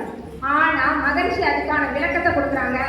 ஒவ்வொரு செயலும், அதாவது விதை ஒன்று போட்டால் சுரைவற்றா முளைக்கின்ற மாதிரி நம்ம செய்யக்கூடிய ஒவ்வொரு செயலுக்குமான வெளிப்பாடு வந்து தெரியும். அப்போ மகரிஷியோட கவிதை வரிகளிலே நான் சொல்றேன், வினை ஒன்றும் வீண் போகாது, பின் அது உள்ளடங்கி விளைவாய் மாறிவிடும். இப்போ உங்களுடைய ஆன்மாக்கு வந்து அந்த புலன் உணர்ச்சினால கிடைக்கக்கூடிய தெளிவு வந்து கிடைச்சிடும். இப்ப நான் நினைக்கலாம், இப்ப நிறைய பேர் பார்த்துருப்பீங்க, நிறைய அவார்டிஸ், போஸ்ட்மஸ் அவார்டிஸ் சொல்லுவாங்க. அவங்களோட சர்வீஸ்ல அவங்க செய்யக்கூடிய சர்வீஸ்க்கு அவங்களுக்கு வந்து அங்கீகாரம் கிடைக்காது, அவங்களுடைய காலத்துக்கு அப்புறம் கூட கிடைக்கும். உதாரணமா சொல்லப்போனா நம்ம பொன்மனச்செம்மல் எம்ஜிஆர் அவர்களை சொல்லலாம். அவங்களுக்குலாம் அவங்களோட காலத்துக்கு அப்புறம் தான் அவார்ட் கிடைச்சிருக்கு. ஈவன் தொண்டையே தன் வாழ்நாளா கொண்ட அன்னை தெரசாவுக்கு கூட அவங்களோட மறைவுக்கு அப்புறம் தான் புனிதர் பட்டம் கிடைச்சிருக்கு. ஸோ அந்த மாதிரி சிலவங்களுக்கு அவங்களுடைய வாழ்நாள்ல கிடைக்க முடியாத அங்கீகாரம் அவங்களுடைய வாழ்நாளுக்கு அப்புறம் கிடைக்கும். அப்போ அந்த ஆத்மா அந்த தெளிவை அடையுது. ஸோ ஒவ்வொரு செயலுமே வீண் போகாது, அது உள்ளடங்கி அவங்க விளைவா மாறும். இப்போ நம்ம செய்யக்கூடிய செயல்களோட விளைவு நம்மளுடைய சந்ததியினருக்கு போய் சேரும். அதனாலதான் இப்போ மக்கள் வந்து இந்த செயல் விளைவு தத்துவத்தை சொல்லும் போது அவங்களுக்கு அது ஈஸியா புரியுது. இப்போ இறை தத்துவம் சொல்லும் போது அது வந்து அப்டிராக்டா இருக்கக்கூடிய விஷயங்களை அவங்களால நிதானிச்சு பார்க்க முடியல. ஆனா இந்த செயலுக்கு இந்த விளைவு கிடைக்குது. இப்போ இந்த இதை கிராஸ் பண்ணி போறோம், நிறைய பேர் போறோம், ஆனா எல்லாராலையும் உள்ள வர முடியல. சில புண்ணியம் செஞ்சுக்கவங்க மட்டும் நம்ம உள்ள வரோம் அப்படின்னு நம்ம நினைக்கிறோம். அதே மாதிரி இந்த செயலுக்கான விளைவுகளை அவங்க உணர்றாங்க, அதனால அவங்க அதை தொடர்ச்சியா வந்துட்டு இருக்கிறாங்க. அதே இன்னொரு முக்கியமான விஷயத்த சொல்லி முடிச்சுக்கிறேன் என்னுடைய உரைய. இப்போ ஒவ்வொரு 6ஆம் அறிவு பெற்றவங்களும் தன்னுடைய செயலை திருத்திக்கிறதுக்கும் செயலை ஒழுங்குபடுத்திக்கிறதுக்கான வாய்ப்பு கிடைக்கலையா, அந்த வாய்ப்பை உணரும் பொழுதே அவங்களுக்கான அங்கீகாரம் முழுமையா கிடைக்குது. அதனால அவங்க செயல்களை பகுத்தறிந்து விளைவறிந்து செயலாற்றும் போது அந்த செயல் நன்மை பயக்கக்கூடியதா இருக்குது. அதுக்கான பயிற்சியை தான் மனவளக்கலை கொடுக்குது. ஸோ நம்ம மன்றத்துக்கு வரக்கூடிய நாம எல்லாருமே இந்த பயிற்சிகளை முறைப்படி செஞ்சோம்னா அந்த விளைவறியக்கூடிய செயல்களை செய்யறதுக்கான உத்வேகம் நமக்கும் கிடைக்கும். நம்மளும் அடுத்தவங்களுக்கு ஒரு முன்னுதாரணமா அமைய முடியும் சொல்லி என்னுடைய உரையை நிறைவு செஞ்சுக்கிறேன். நன்றி, வணக்கம், வாழ்க வளமுடன். நிறைவாக இறை தத்துவமே இதுல வராங்க அருள்நிதி மீனாட்சி அம்மா. வாழ்க வையகம், வாழ்க வளமுடன், குரு வாழ்க குருவே. தொட்டு காட்டாத வித்தை சுட்டு போட்டாலும் வராது. தத்துவத்தை பார்க்கவுடனே அம்மா மழையாத கேட்கறதுக்கு அந்த பதிவு வந்தவுடனே ஆவலா இருந்தேன். ஒரு 1.5 மணி நேரத்துக்கு மேல நம்மள ஒரு தத்துவ மனிதர் நுழைய வைத்த நமது அன்பிற்கினிய நமது பேராசிரியர் இந்திரா அவர்களுக்கு மனமார்ந்த நன்றி. இந்த பட்டிமன்றத்தை தலைமையேற்று வழிநடத்தி கொண்டிருப்பதற்காக மீண்டும் ஒரு முறை நன்றிகளும் வணக்கங்களும். இந்த நல்ல வாய்ப்பை நல்கிய நெல்லை வனத்துறை மன்றம் அறக்கட்டளை தலைவர் மற்றும் நிர்வாகத்தினருக்கும் நிகழ்ச்சியை சிறப்பாக ஒருங்கிணைத்து நம்ம எல்லாம் உற்சாகப்படுத்திக் கொண்டிருக்கக்கூடிய பேராசிரியர் அருள்மொழி காந்திமதி அம்மா ஒருங்கிணைப்பாளர் அவர்களுக்கும் இந்த நேரத்தில் அந்த நன்றியை கூறிக்கொள்கிறேன். வேதாந்தியத்தில் மக்களை பெரிதும் கவர்ந்தது, அது மக்கள் பெரிதும் விரும்புவது எது? இறை தத்துவமா, செயல் விளைவு தத்துவமா? இதுல இறை தத்துவமே அப்படின்னு சொல்லி நான் பேச வந்திருக்கேன். விண்ணியலை விஞ்ஞானமாக்கி மாண்பம் சிறந்த மறை பொருள் விளக்கி மனித தர்மங்களை வாழ்வியல் நெறிகளை சாதனை மார்க்கமாக வடிவமைத்து சூக்மமாக இன்னும் நிறைந்திருந்து நம்மை வழிநடத்தி கொண்டிருக்கக்கூடிய குரு மகான் வேதாத்ரி மகரிஷி திருவடி சரணம். இறை தத்துவம் பொதுவாக இந்த உலகத்துல ரெண்டு விஷயம் தாங்க பொதுவானது, எல்லாருக்கும் பொதுவானது. ஒண்ணு இறை, இன்னொன்னு இறை வல்லினர். அதாவது பசிக்கும் போது நம்ம தேடுவது உணவு, உடலுக்கு உணவு. அடுத்தது ஏதோ ஒரு பிரச்சனை, ஒரு துன்பம், ஏதோ ஒரு மனக்குழப்பம் வந்தா உடனே அட கடவுளே அப்படின்னு தான் கேட்போம். கை தவிர ஒரு பொருளை கீழே விட்டா கூட ஐயோ கடவுளை கீழே விட்டுட்டேன்னு. பஸ் ஸ்டாப்புக்கு போறோம், நம்ம போக வேண்டிய பஸ் வந்துடாதா, கடவுளை சீக்கிரம் வந்துட்டா நல்லா இருக்கும்னா அந்த இடத்துக்கு போயிடலாம். பிள்ளைங்களை எக்ஸாமுக்கு அனுப்புவோம், நல்ல தேர்வு எழுதணும், கொஸ்டின் ஈஸியா வரணும், எப்படி படிச்சிருக்காங்கிறது இல்லை, நல்லா தேர்வு எழுதணும், கடவுளே அவங்களுக்குள்ள நல்லா எழுதுறதுக்கு சக்தி. இப்படி ஒவ்வொரு விஷயத்திலையும் உடல் சிக்கலாக இருந்தாலும் உடலுக்கு தேவை வரும்போது, பசி உணவு வரும்போது உணவை தேடிடும். நோய் என்று வந்தாலும் மனதுக்கு குழப்பம் வரும்போதும் இறைவனை தேடுகிறோம். அப்ப இந்த இறை தேடல் என்பது அனைவருக்கும் பொதுவான ஒன்று. இப்போ வேதாந்தியம் இறை தத்துவத்தை எப்படி சிறப்பாக எல்லாவற்றையும் எப்படி உள்ளடக்கி பேசுறது ஒரு 5 விஷயம், அந்த 6 விஷயம் மட்டும் சொல்லிக்கிறேன். ஒண்ணு, பாமரர் முதல் விஞ்ஞானிகள் வரை ஏற்றுக்கொள்ளக்கூடிய அளவுக்கு எளிமையாகவும் பகுத்தறிவோடையும் விளக்குகிறார் மகிழ்ச்சி. அதனால எல்லாரும் புரிஞ்சுக்கணும். 2வது, மத எல்லைகளை கடந்து பேசுகிறது வேதாந்தியம். இந்த மதம் அந்த மதம் எந்த மதம் எது உண்மை அப்படின்னு கேட்கும் போது எல்லாவற்றிற்கும் அடிப்படை ஒரே ஒரு பரம்பொருள் அப்படின்னு சுவாமி விளக்கம் கொடுத்தாங்க. அடுத்தது பாத்தீங்கன்னா விஞ்ஞான சார்ந்தவங்களும் வர்றாங்க, அறிவியல் ஆராய்ச்சியில உள்ளவங்களும் வர்றாங்க. இப்ப இவங்கெல்லாம் இதுக்கான இறை தத்துவம்னு சொல்றீங்களே என்ன அப்படின்னு விளக்கம் கேட்டா சுவாமி விஞ்ஞானிகளுக்கே அதை ஊர்ஜிதப்படுத்திருக்காங்க. ஏன்னா இறை தத்துவத்தை உணர்த்துவது என்பது அது ஒரு மறைப்பொருள், கருவிகளுக்கு எட்டாது புலன்களுக்கு எட்டாத மறைப்பொருளை விஞ்ஞானம் கண்ட மெய்ஞானியாக சுவாமிஜி அதை வலியுறுத்தி கூறி மற்றவர்கள் அதை ஒத்துக்கொள்ள வைத்திருக்கிறார்கள் சுவாமிஜி. இது மகானின் மிகப்பெரிய ஒரு விஷயம் சொல்லலாம். அதாவது இது 2 உதாரணம் சொல்றேன். ஒண்ணு ஒரு யூனிவர்சிட்டியில விஞ்ஞானிகளுக்கு சுவாமிஜி இந்த பிரபஞ்ச உற்பத்தி எல்லாம் பற்றி விளக்கம் கொடுத்துட்டு இருக்கும் போது 3வது நாள் ஒரு விஞ்ஞானி சுவாமிஜி எல்லாம் சுத்த வெளிதான் எல்லாம் உள்ள பரம்பொருள்னு சொல்றீங்களே, இதை எப்படி ஏற்றுக்கிறது அப்புறம் அப்படின்னு கேட்கும்போது சுவாமிஜி அவங்களையே வச்சு அந்த பதில் எப்படி கொடுத்தாங்க, அதை விரிவா சொன்னா டைம் ஆயிடும். அதனால அந்த பூமியையும் சூரியனையும் வைத்தே அது எங்கு சுழன்று கொண்டிருக்கிறது, எங்கு எதில் மிதந்து கொண்டிருக்கிறது, மிதக்கும் பொருள் பெரியதா, எது தாங்கி கொண்டிருக்கிறது, அதாவது தாங்கக்கூடிய அந்த வெளி பெரியதா, சுழன்று கொண்டிருக்கக்கூடிய அந்த கோள்கள் அது பெரியதா வலியதான்னு கேட்கும்போது அவங்க கொடுத்துட்டாங்க. ரொம்ப நடைமுறை விஷயமா சுவாமிஜி ஒரு விளக்கம் சொல்லுவாங்க. இறை சக்தி என்பது வற்றா இருப்பாக, பேராற்றலாக, பேரறிவாக, காலமாக எல்லாவற்றிற்குள்ளும் எங்கும் நீக்கமர நிறைந்துள்ளது. சின்ன உதாரணம் தான் சுவாமிஜியோட ஸ்பீச்ல இருக்கும். நம்ம உடல்ல நம்ம சாப்பிடக்கூடிய உணவை 7 விதமான தாதுக்களாக மாற்றுவது எது? இந்த கேள்விக்கு யாருக்கையாவது நீங்க போய் ஒரு மூட்டை அரிசி கொடுத்து ரத்தமா மாற்றுங்கன்னு சொன்னா மாற்ற முடியுமான்னு கேட்பாங்க. அப்போ நமக்குள்ளாக இறைசக்தி இருந்து கொண்டு அறிவாக செயல்பட்டு ஒவ்வொரு விஷயத்தையும் அது ஒரே நேரத்துல ரத்தமா தசையா அப்படி மாற்றல, ஒவ்வொரு ப்ராசஸையும் உள்ளே நடத்துவது இறைவன். அப்போ இந்த இறைசக்தி விஞ்ஞான விளக்கமும் மகிழ்ச்சி நேரத்துல ஐன்ஸ்டீன் வழிவந்த ஒரு விஞ்ஞானியாக விளைகிறார். அடுத்து பாத்தீங்கன்னா பயத்தை நீக்கி நாம் குறிகளை அதிகப்படுத்துவது. பயம்னா என்ன, இறைவன் ஒண்ணு தண்டனை கொடுப்பாரு அல்லது வெகுமதி கொடுப்பாரு அப்படின்னு சொல்லி அந்த பய உணர்வு தான் நமக்கு இருந்தது. அதை என்னன்னா இறைவன் என்பவன் இறை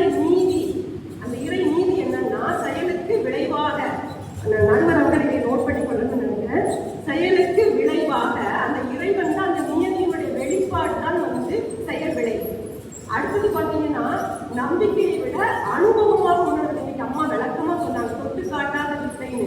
அப்போ ஒரு உணர்வு பூர்வமாக தனக்குள்ளாக இறங்கக்கூடிய தவம், தன்னையே தனக்கு அறிமுகப்படுத்தும் அகத்தாய்வு. இதுல செய்யும் போது நமக்கு மன தூய்மை, வினை தூய்மை கிடைக்கும் போது இறை உணர்வு கிடைக்கிறது. அப்போ நம்ம உலகத்தோட தொடர்பு, வாழ்வியலோடு தொடர்பு படுத்தி உணர்வு, நம்பிக்கைங்கிறத தாண்டி அனுபவம் பெற முடியுது. அடுத்து பார்த்தீங்கன்னா உலகியல் வாழ்க்கையில வாழ்ந்துக்கிட்டே தவம் ஏற்ற முடியுமா? நான் இறையை உணரணும், காட்டுக்கு போய் என்ன எல்லாத்தையும் விட்டுட்டுங்கிறதெல்லாம் மகிழ்ச்சி என்ன சொல்றாங்க அம்மாவும் இன்னைக்கு விளக்கமா சொன்னாங்க. அதாவது நவயுகத்திற்கு ஏற்றபடி வாழ்க்கையின் ஊடே நான் இந்த நிலையை இருக்கக்கூடிய மார்க்கம். அப்ப நம்ம இறையை உணர்வதற்கு, தவம் செய்வதற்கு நம்ம அந்த வாழ்க்கையின் ஊடே 5 கடமைகளா கொடுத்துட்டாங்க. எதையும் நீ விட வேண்டாம், கடமைகளோடையே நீ இறை உணர்வு பெற முடியும்னு சொல்லிட்டு. அடுத்தது பார்த்தீங்கன்னா உலகளாவிய பாங்கு. இந்த இறை உணர்வை கொடுத்து மகிழ்ச்சி என்ன பண்றாங்கன்னா உலகத்துக்கே உலக சிந்தனையோட மக்களை ஒன்றுபடுத்தும் போது மக்களுக்கு அதில் ஒரு ஈர்ப்பு ஏற்படுது. மிக முக்கியமான ஆழமான காரணம், இன்றைய காலகட்டத்தில் விஞ்ஞானம் ரொம்ப வளர்ச்சி அடையுது, டெக்னாலஜி ரொம்ப உயர்ந்து, யங்ஸ்டர்ஸ் நிறைய இளைஞர்களோட மனதில் தோன்ற கேள்வி, இந்த கேள்வி வர ஆரம்பிச்சுட்டு, நான் யாரு, நான் எங்கே, என் பெற்றோர்கிட்ட வந்தேங்கிறது எல்லாருக்கும் தெரியும். என்னோட இந்த பூமியில என்னோட இடம் என்ன, என்னுடைய பிறப்பின் நோக்கம் என்ன, நான் என்ன செய்யணும், இப்படிங்கிற ஒரு கேள்வி வரும்போது, நான் யார் என்ற வினா எழும்போது இறைவெளியே தன்மாற்றம் அடைந்த நீண்ட சரித்திர உண்மை நினைவுக்கு வரும் மகிழ்ச்சி சொல்றாங்க. அப்போ வெளியிலே தேடும் இறைவனை உணவுள்ளாகவும் தேடலாம், பிரபஞ்சத்தோடும் தொடர்பு படுத்தி கொள்ளலாம் சொல்லி அந்த நான் யாருங்கிற விளக்கம் கிடைக்குது. அதனால மக்கள் கவலைப்படுறாங்க. இப்போ இறை தத்துவமா செயல் விளைவு தத்துவமா அப்படின்னு சொன்னா, நம்ம மரவளக்கலைக்கு வரதுக்கு முன்னாடி என்ன செஞ்சோம், இந்த துன்பம், இது எல்லாம் நம்ம குழம்புவோம், என்ன செஞ்சேன்னு தெரியலையே, எனக்கு இவ்வளவு கஷ்டம் கடவுளேப்போம். ஆனா இந்த மரவளக்கலைக்கு 2-3ஆவது நாள்லயே நமக்கு கொடுக்கப்படுது தொட்டு உணர்த்தக்கூடிய அந்த உயிரை உணரக்கூடிய அந்த தீட்சை தான். அப்போ உயிரை உணர்ந்தால்தான் செயல் விளைவு என்பது மூலம், அதாவது இருப்பு. நம்ம எதிரணியில அம்மா பேசினாங்க, இந்த விளக்கத்தையும் நேச தொட்டு காமிச்சாங்க. அதாவது இருப்பாக இருப்பது இறைவன், அதிலிருந்து செயலாக வருவது, செயல் வழிபாடாக வருவதுதான் செயல் விளைவு. அப்ப இந்த செயல் விளைவு என்பது மட்டும் தெரிந்து கொண்டால், இந்த செஞ்சா இது விளைவு, இந்த செஞ்சா இது விளைவு, இந்த விளைவுக்கு என்ன காரணம் அப்படிங்கிறது புரியணும்னா இறை உணர்வு நமக்குள்ள இருந்தால் மட்டுமே அது நிலைக்கும், நீடித்து இருக்க முடியும். அப்ப நான் தப்பு செய்ய மாட்டேன், விளைவறிந்த விழிப்பு நிலை வரும். இப்ப எனக்குள்ள இருக்கிற இறைவன் தான் அவங்களுக்குள்ளேயே இருக்கான், எங்கும் நீக்க மரணிருக்கக்கூடிய அந்த இறை உணர்வு பெறும் போதுதான் மக்களுக்கு செயல் விளைவு, செயலுக்கு விளைவு அந்த விழிப்பு நிலை வரும் என்று கூறிக்கொண்டு மக்கள் மிகவும் விரும்புவது இறை தத்துவமே, இறை தத்துவமே என்று கூறிக்கொண்டு அனைத்து தோற்ற பொருட்களும் மறைந்தாலும் சுத்தவழி தத்துவம் வாழும், காலத்தை கடந்து காந்த தத்துவம் வாழும். மகிழ்ச்சி அவர்கள் வடிவமைத்து கொடுத்த வாழ்வியல் நெறிகள் மக்களை வழிநடத்தும் என்று கூறிக்கொண்டு எங்களுக்கு அனுப்பி ஆதரவாக தீர்ப்பு வழங்கும்படி நடுவர் அவர்களை மீண்டும் ஒருமுறை கேட்டுக்கொண்டு என்னோடு பங்கு கொண்ட அனைத்து சக பேச்சாளர்களுக்கும் நன்றியை கூறிக்கொண்டு செறிமடுத்த உங்கள் அனைவருக்கும் எனது நன்றியை கூறிக்கொண்டு எனது உரையை முடிக்கிறேன். வையகம் வாழ்க, வையகம் வாழ்க, குரு வாழ்க. 6 பேருமே அவர் தலைப்புல நின்று பேசினாங்க. அதான் நின்று பேசினாங்க. செயல்விளைவு தத்துவமே தொடங்கி இறை தத்துவத்தை நம்ம நிறைவு பண்ணியிருக்கோம். ரொம்ப ஒரு ஆராய்ச்சிக்குரிய விஷயம். ஏன்னா செயல் விளைவுங்கிறதும் ரொம்ப ஹெவி சப்ஜெக்ட் தான். அப்புறம் இறை தத்துவமும் அதுதான். இது ரெண்டுமே ரொம்ப அலசி ஆராயினா என்னன்னு கேட்டீங்கன்னா ஆலியார் அறிவித்திருப்பது தான் பிரம்மஞானத்துக்காக. அப்போ பிரம்மஞான பயிற்சிக்கு போறவங்களுக்கு தான் அது ரொம்ப தெரியுங்கிறது விட, இங்க மனவளக்கலைக்குள்ள வர்ற ஒவ்வொருவருக்குமே இந்த ரெண்டுமே தெரிஞ்சிருக்கு. ஆனா தலைப்பு எப்படின்னு கேட்டீங்கன்னா, வேதாத்தியத்தில் மக்களை பெரிதும் கவர்ந்தது எது அப்படின்னு கேட்டா அவங்க கேட்பாங்க, நீங்க எந்த இடத்துக்கு போறீங்கன்னு கேட்டா நம்ம ஒரு பதில் சொல்லுவோம், மன்றத்துக்கு போறேன் அப்படின்னு சொல்லுவோம். மன்றம் எங்க இருக்கு அப்படின்னு கேட்டா அறிவு திருக்கோயில் தெரியாதா அப்படின்னு சொல்றோம். இப்ப இந்த அறிவு திருக்கோவில் அப்படிங்கிறது இறைவனுக்கு உரிய ஒரு சொல் இல்லையா? அம்மன் கோயில் போறேன், திருச்செந்தூர் கோயிலுக்கு போறேன், அங்க போறேன், இங்க போறேன்னு எல்லாம் சொல்றோம். அப்ப இறைவனோட இணைக்கப்பட்ட ஒரு சொல் அறிவு திருக்கோயில் தான். ஆனா இப்ப வெளியில நம்மளாம் திருச்செந்தூர் போனா நான் முருகனை பாக்குறேன் இல்லையா, அப்புறம் ஒவ்வொரு கோயிலுக்கு போனால் அங்கே மதுரைக்கு போனால் மீனாட்சி அம்மனை பார்க்க ஒவ்வொரு கோயிலுடைய அடையாளம் உள்ள என்ன இருக்குன்னா அந்த கோயிலை சார்ந்த தெய்வத்தோட அடையாளம் அங்கே இருக்குது. அதனால நம்ம அங்கே போகிறோம், அந்த கடவுளை நான் பார்த்தேன், கும்பிட்டேன் அல்லது வேண்டினேன்னு வரோம். ஆனால் அறிவு திருக்கோயிலுக்கு வரவங்களுக்கு கோயிலாக இருக்குல்ல, உள்ள ஒன்றுமே இல்லையே. ஆனால் முதல் நாள் வர்றவங்க கேட்டாங்கன்னா அவங்களுக்கு நம்ம ஒரு விளக்கம் கொடுப்போம். என்ன விளக்கம் அப்படின்னு கேட்டிங்கன்னா, நீங்கள் முதல்ல உடற்பயிற்சி செய்யுங்க, அந்த செயலோட விளைவை நீங்கள் அனுபவிங்க. ஏன்னா அவங்க தான் வரலன்னு முதல்ல உங்களுக்கு என்ன பிரச்சனை அதை சொல்லுங்கள். வந்த அன்னைக்கு நாம் அவங்களுக்கு இறை தத்துவத்தையோ பிரம்மஞானத்தையோ கொடுக்க முடியாது. ஏன்னா அவங்களால அவங்களுக்கு தெரியும் தெரியாதுங்கிறது வேறு விஷயம். அப்போ மனவளக்கலைக்குள்ள வந்தவங்கிட்ட முதல்ல நம்ம தெரியப்படுத்துறதே செயல் விளைவை தான் சொல்கிறோம். நீங்கள் எக்ஸசைஸ் பண்ணுங்க, தவம் பண்ணுங்க, உங்களுடைய செயலை நீங்கள் செய்யாமல் அங்கே ஒரு விளைவை அனுபவிக்க முடியாது இல்லையா? ஆனால் இதில் எப்படி இறை தத்துவம் உள்ள வரும்? நம்ம அவங்கள்ட்ட ஒரு நம்பிக்கை ஏற்படுத்துகிறோம்ல. நீங்கள் உடற்பயிற்சிங்கிற செயலை கரெக்டாக செஞ்சுட்டே வந்தீங்கன்னா உங்களுக்கு விளைவு சரியானபடி வரும். அந்த விளைவை யார் கொடுக்குறா அப்படின்னா, எந்த செயலை செஞ்சாலும் விளைவாக வருவது இறைவனே. அப்ப இறைவன் வேறு, செயல் விளைவு வேறுன்னு கேட்டா, செயல் செய்யும் வரையிலும் இறைவன் தன்னை வெளிப்படுத்திக் கொள்வது இல்லை. செயல் எப்பொழுது செய்யப்படுகிறதோ அப்பொழுது விளைவு தன்னால இறைவனாகவே வருகிறானா. நான் இவ்வளவு கையை வச்சுட்டே இருந்துட்டு இறைவா சத்தம் கேட்கணும் ஒரு நாள் சத்தம் கேட்காது. இறைவன் இருக்கிறானா இல்லையா? இறைவன் இருக்கிறான். சத்தமாக எங்க இருக்கிற காற்று மண்டலத்துல. ஆனா ரெண்டு குறைச்சி சத்தம் பண்ணாதான் இது சத்தம் தன்னை வெளிப்படுத்தும் இல்லையா? அப்போ ஒரு செயலை செய்யும் வரையில் அந்த செயலுக்குரிய விளைவு உள்ள இருப்பு நிலையில தான் இருக்கு. எது இப்ப இயற்கை நிலைக்கு வருதோ அப்பதான் விளைவு தன்னை இறைவன் நிலை வெளிப்படுத்திக் கொள்கிறோம். அப்படி வெளிப்படுத்துவது சாதாரண தைரியத்தை நான் சொல்லிட்டே இருக்கிறேன்னு வைங்களேன். ஆனா ரெண்டு பேருமே அந்த ஒரு விஷயத்துக்குள்ள போயிட்டே இருந்தாங்க. இவங்களும் செயல் விளைவு தத்துவம் வரும்பொழுதும் அவங்க இறை தத்துவம் வரும்பொழுதும் ரெண்டுமே வேதாத்திரத்தில் முரண்படவே இல்லை. அப்ப தப்பு கணக்கிட்டு தானொன்றை எதிர்பார்த்தால் ஒப்புமோ இயற்கை விதி அப்படின்னு சொல்றோம். அப்படின்னா அந்த தப்பு கணக்கு அப்படிங்கிறது எது போடுகிறது கேட்டாக்கா, உள்ளே இருக்கக்கூடிய அறிவு நிலையிலிருந்து மனம்ங்கிற செயல்படும் பொழுது அறிவு செயல்பட்டா அப்படின்னா அது தப்பு கணக்கு போடுறதே இல்லை. ஏன்னா செயலுக்குரிய விளைவு தெய்வம் தந்தை தீரும் என தெரியும். யாருக்கெல்லாம் தெரியும்? ஏன்னா நான் மனவளக்கலை என்பதற்கு மட்டும் இல்லை, இதுல போட்டிருக்கிறது மக்களை பெரிதும் கவர்ந்தது கொடுத்துருக்காங்க. மக்கள்லாம் இப்ப பொதுமக்களாக இருக்கக்கூடியவர்களிடமே நாம பொதுவா சொல்றது, நீங்க வாங்க பயிற்சி எல்லாம் பண்ணுங்க, உங்களுக்கு நல்லா இருக்கும் அப்படிங்கிற ஒரு விளைவை தான் நம்ம சொல்லிட்டே இருக்கணும். அந்த விளைவை சொல்லுவதற்கு காரணமாக இருப்பது நமக்குள்ள இருக்கக்கூடிய அறிவு தான். இப்போ இவங்க பேசும்போது சொன்னாங்க, இறை தத்துவத்தை பேசும்போது அருள்மதி அம்மா சொன்னாங்கல்ல, எல்லாமே அணுக்களின் தொகுப்பு தான். அவங்க நல்ல அதை ஹெவி சப்ஜெக்டா எடுத்து பேசினாங்க. இறை தத்துவம் ஹெவி தான். இவங்க சொல்லும்போது சொன்னாங்க, தவம் செஞ்சாதான் சகலத்தை நம்மளோட உணர முடியும். அது உண்மைதான். அப்புறம் கடைசியில் மீனாட்சி அம்மா சொன்னதும் அதுதான். நீங்க நான் யார் என தெரிஞ்சுக்கணும் அப்படின்னா தன்னை உணர்தல் மிக அவசியம். அப்ப இறை தத்துவத்துல இவங்க சொன்னது எல்லாமே தவத்தை அடிப்படையாக வச்சுதான் நாம இறை தத்துவத்தை உணர முடியும் என்பது. அப்ப தவம் வேணுமா வேண்டாமா? தவம் வேணும் நமக்கு. தவம் இல்லாமல் முடியாது. ஆனா தவம் 14 வயசுல தான் வரும், அல்லது 13 வயசுல. நான் காலையில சொன்ன மாதிரி அதுக்கு ஒரு ஏஜ் இருக்கு. ஆனால் செயல் விளைவு சின்ன குழந்தையில இருந்தே கொண்டு வர வேண்டியது இருக்கு. தவம் இல்லாமல் செயலுடைய தத்துவத்தை நம்மால சொல்லி வளர்க்கும் பொழுது சாமி சொல்றாரு, தவம் என்பது 2 அப்படின்னு சொல்றாரு. ஒண்ணு இல்ல சொல்ல, தவம் என்பது 2. ஒன்று அகத்தவம் உள்புறம், இன்னொன்று புறத்தவம் வெளியில. புறமா வெளியில ஒண்ணு இருக்குது. அந்த வெளியில இருக்கக்கூடிய தவத்துக்கு பெயர் அறம் சொல்றாரு. அறத்தின் வழியாக வருவது செயல் விளைவு தான்.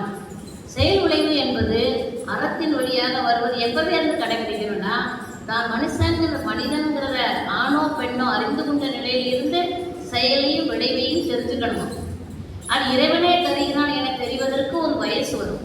ஆனா 3 வயசு போன போய் சொல்லிட்டு அப்படின்னு சொன்னாலே என்ன பண்றோம்? சத்தம் போட்டு திருத்துறோம்.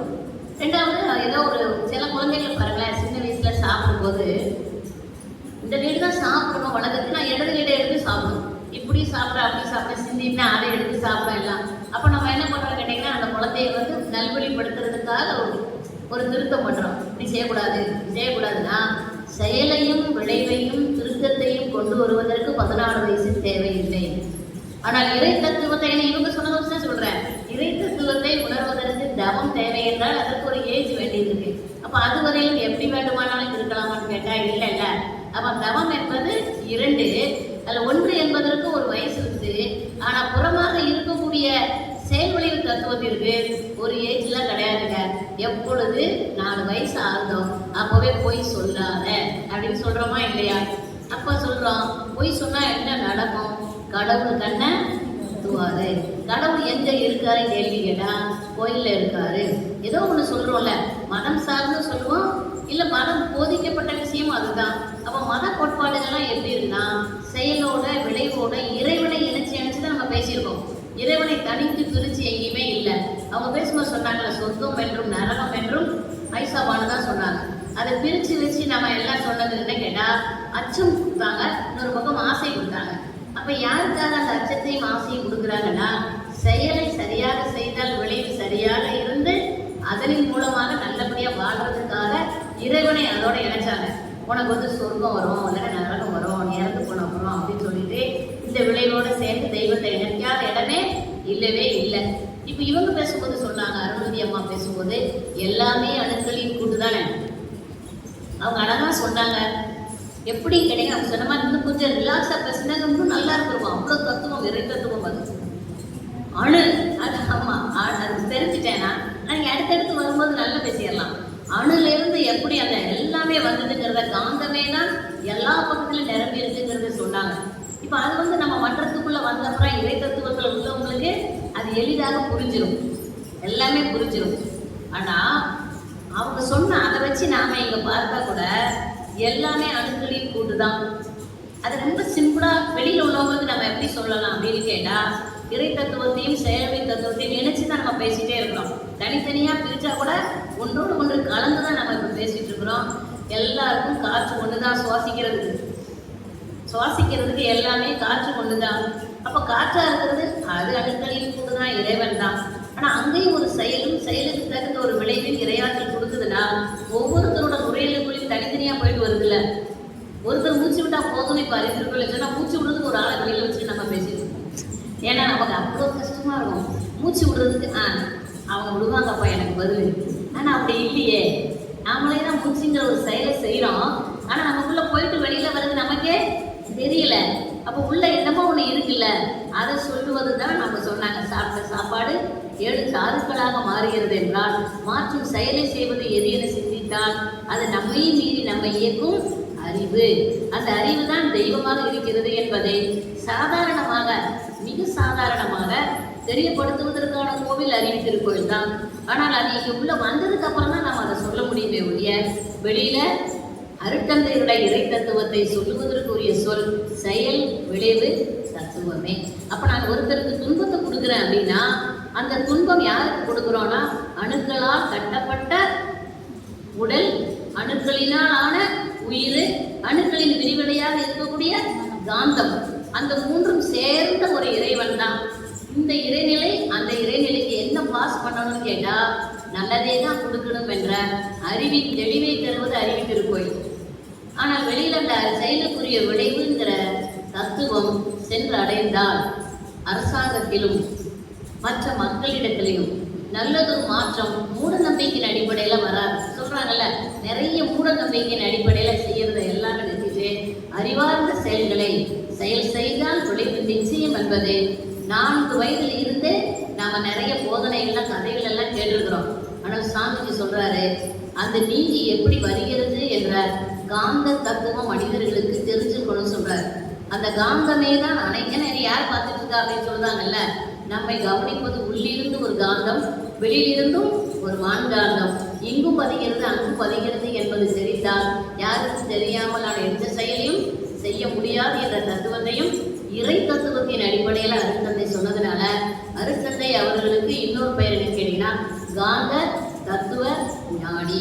அப்ப நான் தெரியாம சாம்பார்ல உப்பு கூட்ட போட்டுட்டேன், அதிகமா போட்டுட்டேன் சொன்னாங்கல்ல, சாம்பார் உப்பை கொண்டு போய் அதிகமா போட்டேன் அப்படின்னு சொன்னா, நான் அதிகமா போட்ட உப்பை செயலை செய்து முடிச்சுட்டு இறைவன்கிட்ட மன்னிப்பு கேட்டா உப்பு குறையுமான்னு கேட்டா குறையாது. ஏன்னு கேட்டா இறைநிலை நீதி தவறாதது. இறைநிலை நீதி தவறாத நிலையில் இருக்குங்கிறத நம்ம புரிஞ்சுட்டு செயலை செய்யும் பொழுது ஒரு விழிப்பு நிலை வரும். அதோடு சேர்ந்து இருப்பது தான் ஒவ்வொரு செயலிலும் விளைவாக உள்ளடக்கி இருக்கும் இறைவனை உணர்ந்து தப்பு கணக்கு இடாமல், அப்ப தப்பு கணக்கே வேண்டாம், நாம் ஒன்றை எதிர்பார்த்து அப்படி செயல்படுத்தும் பொழுது ஒப்புமோ இயற்கை விதி. அப்ப இயற்கையாக இருப்பது யாரு கேள்வி கேட்டா தெய்வமே தான் இயற்கையாக இருக்கிறது. ஏனென்றால் ஒரு சுவாமிஜி எங்களுக்கு சொன்னாரு 5 ஆப்பிள் அப்படின்னு நான் சொல்றேன். அவர் என்ன சொன்னாரு, நான் 5 ஆப்பிள் இருக்குன்னு சொல்றேன், அதே நீங்க இங்கிலீஷ்ல சொன்னீங்கன்னா 5ன்னு சொல்லியிருப்பீங்க. இப்போ நான் 5 ஆப்பிள்ல 3 ஆப்பிளை எடுத்துட்டேன்னு சொல்றேன் தமிழ்ல, மீதி 2ன்னு நான் சொல்றேன். இங்கிலீஷ்ல என்ன சொல்லுவாங்க, 3 எடுத்தாங்க மீதி 2 அப்படிதானே சொல்லுவாங்க. இப்போ ஆப்பிள் தன்மை மாறி இருக்கான்னு கேட்டாரு, மாறல. எங்க 3ன்னு சொல்ற மாதிரினா அங்கேயும் 3ன்னு சொல்றோம். ஆக இயற்கை விதி என்பது எல்லா நாட்டிலையும் எல்லா இடத்திலையும் ஒரே மாதிரி தான் இருக்கிறது.